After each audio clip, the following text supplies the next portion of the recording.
ಇಲ್ಲೊಂದು ಪ್ರಕರಣದಲ್ಲಿ ಇಬ್ಬರ ಸಾವಿಗೆ ಕಾರಣವಾದ ಅಪರಾಧಿಗೆ ಶಿಕ್ಷೆ ಕೊಡಿಸೋ ಬದಲು 300 ಪದಗಳ ಪ್ರಬಂಧ ಬರಿಬೇಕು ಅಂತ ಹೇಳಿ ಆತನಿಗೆ ಬೇಲ್ ಕೊಟ್ಟು ಮನೆಗೆ ಕಳಿಸಿರೋ ಘಟನೆ ನಡೆದಿದೆ.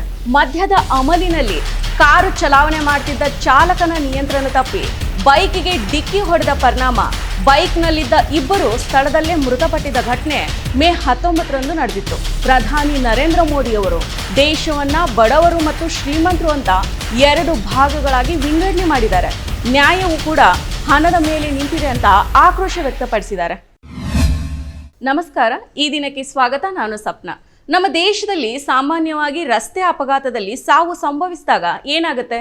ಆ ಆಕ್ಸಿಡೆಂಟ್ಗೆ ಯಾರು ಕಾರಣ ಆಗಿರ್ತಾರೋ ಅವರನ್ನ ಬಂಧಿಸ್ತಾರೆ. ಆದರೆ ಇಲ್ಲೊಂದು ಪ್ರಕರಣದಲ್ಲಿ ಇಬ್ಬರ ಸಾವಿಗೆ ಕಾರಣವಾದ ಅಪರಾಧಿಗೆ ಶಿಕ್ಷೆ ಕೊಡಿಸೋ ಬದಲು ರಸ್ತೆ ಸುರಕ್ಷತೆ ಮತ್ತು ಪರಿಹಾರದ ಕುರಿತು 300 ಪದಗಳ ಪ್ರಬಂಧ ಬರಿಬೇಕು ಅಂತ ಹೇಳಿ ಆತನಿಗೆ ಬೇಲ್ ಕೊಟ್ಟು ಮನೆಗೆ ಕಳಿಸಿರೋ ಘಟನೆ ನಡೆದಿದೆ. ಐಷಾರಾಮಿ ಕಾರು ಚಾಲನೆ ಮಾಡಿ ಇಬ್ಬರ ಸಾವಿಗೆ ಕಾರಣ ಆಗಿದ್ದ 17 ವರ್ಷದ ಬಾಲಕನಿಗೆ ರಸ್ತೆ ಸುರಕ್ಷತೆ ಮತ್ತು ಪರಿಹಾರದ ಕುರಿತು 300 ಪದಗಳ ಪ್ರಬಂಧ ಬರಿಬೇಕು ಅಂತ ಹೇಳಿರೋ ಬಾಲ ನ್ಯಾಯ ಮಂಡಳಿಯು ಆತನಿಗೆ ಬೇಲ್ ನೀಡಿರುವ ಘಟನೆ ಪುಣೆಯ ಕಲ್ಯಾಣಿ ನಗರದಲ್ಲಿ ನಡೆದಿದೆ.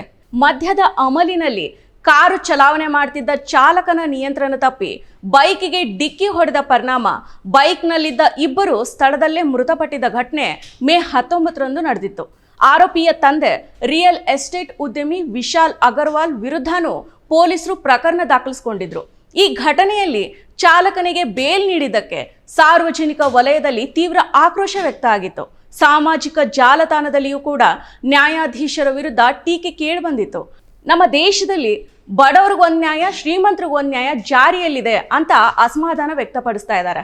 ಈ ಘಟನೆ ಬಗ್ಗೆ ಪ್ರತಿಕ್ರಿಯೆ ನೀಡಿರೋ ಕಾಂಗ್ರೆಸ್ ನಾಯಕ ರಾಹುಲ್ ಗಾಂಧಿ, ಯಾವುದೇ ಚಾಲಕರು ವಾಹನ ಚಲಾಯಿಸುವಾಗ ಅಪಘಾತ ಸಂಭವಿಸಿ ಯಾರಾದರೂ ಸಾವಿಗೀಡಾಗಿದ್ರೆ ಅಂತಹ ಚಾಲಕರನ್ನ 10 ವರ್ಷಗಳ ಕಾಲ ಜೈಲಿಗೆ ಕಳಿಸಲಾಗ್ತಾ ಇತ್ತು. ಆದರೆ ಶ್ರೀಮಂತ ಕುಟುಂಬದ ಬಾಲಕನೊಬ್ಬ ಮದ್ಯದ ನಶೆಯಲ್ಲಿ ಕಾರು ಚಾಲನೆ ಮಾಡಿ ಇಬ್ಬರು ಟೆಕ್ಕಿಗಳ ಸಾವಿಗೆ ಕಾರಣ ಆಗಿದ್ದಾನೆ. ಆತನಿಗೆ ಪೆನ್ ಕೊಟ್ಟು ಪ್ರಬಂಧ ಬರೆಯೋದಕ್ಕೆ ಸೂಚನೆ ನೀಡಲಾಗಿದೆ. ಪ್ರಧಾನಿ ನರೇಂದ್ರ ಮೋದಿ ಅವರು ದೇಶವನ್ನ ಬಡವರು ಮತ್ತು ಶ್ರೀಮಂತರು ಅಂತ 2 ಭಾಗಗಳಾಗಿ ವಿಂಗಡಣೆ ಮಾಡಿದ್ದಾರೆ. ನ್ಯಾಯವು ಕೂಡ ಹಣದ ಮೇಲೆ ನಿಂತಿದೆ ಅಂತ ಆಕ್ರೋಶ ವ್ಯಕ್ತಪಡಿಸಿದ್ದಾರೆ. नमस्कार, मैं Rahul Gandhi. Bus driver, truck driver, Ola, Uber, auto drivers अगर गलती से किसी को मार देते हैं तो 10 साल की जेल में सज़ा हो जाती है और चाबी उठा के वो फेंक देते हैं.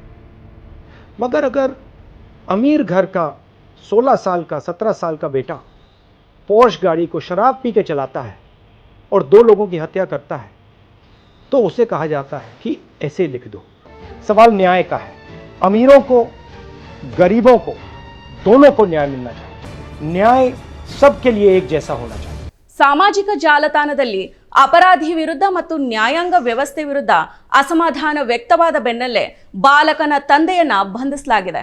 ಅಪರಾಧಿ ವಿರುದ್ಧ ಕಠಿಣ ಕ್ರಮ ತೆಗೆದುಕೊಳ್ಳೋದಾಗಿ ಭರವಸೆ ನೀಡಿರೋ ಮಹಾರಾಷ್ಟ್ರ ಉಪಮುಖ್ಯಮಂತ್ರಿ ದೇವೇಂದ್ರ ಫಡ್ನವೀಸ್ ಅವರು ಬಾಲ ನ್ಯಾಯ ಮಂಡಳಿ ಆದೇಶವನ್ನ ಪ್ರಶ್ನೆ ಮಾಡಿದ್ದಾರೆ. ಭಾರತದ ಕಾನೂನಿನ ಮುಂದೆ ಸರ್ವರು ಸಮಾನರು ಅನ್ನೋ ಸಾಂವಿಧಾನಿಕ ಆಶಯವನ್ನ ನ್ಯಾಯಾಂಗ ಪಾಲಿಸಬೇಕಾಗಿದೆ. ಆದರೆ ಈ ರೀತಿಯಲ್ಲಿ ಪ್ರಕರಣಗಳಲ್ಲಿ ಜಾಮೀನು ನೀಡೋ ಮೂಲಕ ನ್ಯಾಯಾಂಗ ತನ್ನ ವಿಶ್ವಾಸಾರ್ಹತೆ ಕಳೆದುಕೊಳ್ಬಾರ್ದು ಅಂತ ಅಭಿಪ್ರಾಯಗಳು ಸಹ ವ್ಯಕ್ತ ಆಗಿದ್ದಾವೆ. ಇದೇ ಸಂದರ್ಭದಲ್ಲಿ ರಸ್ತೆ ಅಪಘಾತಗಳನ್ನು ತಡೆಗಟ್ಟೋದಕ್ಕೆ ಐಷಾರಾಮಿ ಮತ್ತು SUV ಕಾರುಗಳಿಗೆ ವೇಗ ನಿಯಂತ್ರಣ ಸಾಧನ ಅಳವಡಿಸಬೇಕು ಅಂತ ಸಲಹೆ ಸಹ ಕೇಳಿಬಂದಿದೆ. ಬಹುತೇಕ ಅಪಘಾತಗಳಿಗೆ ಇದೇ ಕಾರುಗಳು ಕಾರಣ ಆಗಿದ್ದು ಅವುಗಳ ವೇಗ ನಿಯಂತ್ರಣೆ ಅಪಘಾತದ ತಡೆಗೆ ಪರಿಹಾರ ಅಂತ ಹೇಳ್ತಾ ಇದ್ದಾರೆ. ನಮಸ್ಕಾರ. ಮತ್ತಷ್ಟು ವಿಶೇಷ ವಿಡಿಯೋಗಳನ್ನು ನೋಡಲು ಮತ್ತು ಹೊಸ ವಿಡಿಯೋಗಳ ಬಗ್ಗೆ ತಿಳಿಯಲು ಈ ದಿನ .com ಯೂಟ್ಯೂಬ್ ಚಾನೆಲ್ ಸಬ್ಸ್ಕ್ರೈಬ್ ಮಾಡಿ ಮತ್ತು ಬೆಲ್ ಐಕಾನ್ ಕ್ಲಿಕ್ ಮಾಡಿ.